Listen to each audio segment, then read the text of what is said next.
লন্ডনে 5 দিনব্যাপী অনুষ্ঠিত হচ্ছে আন্তর্জাতিক সামুদ্রিক সংস্থা IMO এর মেরিন এনভায়রনমেন্ট প্রোটেকশন কমিটির 83তম অধিবেশন। এই সময় বাংলাদেশের খুলনা শিপইয়ার্ডে নির্মিত জাহাজ BCGT প্রত্যয় এর মডেলটি IMO এর মহাসচিব আর্সেনিও ডোমিঙ্গুয়েজ এবং উপদেষ্টা ডক্টর M সাখাওয়াত হোসেন যৌথভাবে উদ্বোধন করেন। এবারেই প্রথমবারের মতো কোনো বাংলাদেশি জাহাজের মডেল IMO এর সদর দপ্তরে প্রদর্শিত হলো, যা বর্তমান সরকারের একটি বড় অর্জন হিসেবে বিবেচিত হচ্ছে।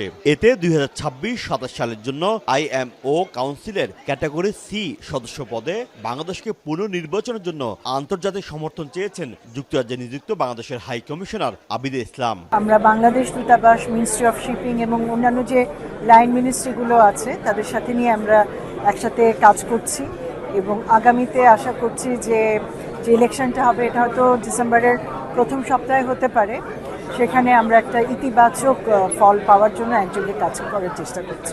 এই সময় বাংলাদেশের অবস্থান দৃঢ়ভাবে তুলে ধরেন নৌ উপদেষ্টা M সাখাওয়াত হোসেন। বাংলাদেশের পক্ষ থেকে পরিবেশ সুরক্ষা, জলবায়ু পরিবর্তন মোকাবিলা, IMO কনভেনশন বাস্তবায়ন, ডিজিটালাইজেশন এবং নারীর অংশগ্রহণ সহ নানা উন্নয়ন, অর্জন ও ভবিষ্যৎ পরিকল্পনা বিভিন্ন দেশের প্রতিনিধিদের মাঝে তুলে ধরেন তিনি।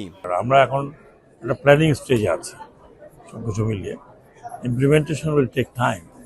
আর আপনি চিন্তা করতে হবে যে আমাদের যে শিপিং লাইনগুলো আছে, প্রথমত তাদেরকে কনভিন্স করতে হবে এবং তাদের জন্য অল্টারনেটিভ ব্যবস্থা করতে হবে, যে ফিউল পার্ট অফ ইট। না হলে আপনি এখন যে সমস্ত ফিউল দিয়ে আপনি শিপ চালাচ্ছেন, হ্যাঁ, সেগুলোতে এমিশন হবেই। সমুদ্র দূষণ রোধে সর্বোচ্চ সতর্ক অবস্থানে বাংলাদেশ রয়েছে উল্লেখ করে তিনি প্লাস্টিক বর্জ্যে বাংলাদেশের নদী দূষণ ঠেকাতে আইন পরিবর্তন করে কঠোর করার পরিকল্পনার কথাও জানান। শোয়েব কবির, সময় সংবাদ, লন্ডন।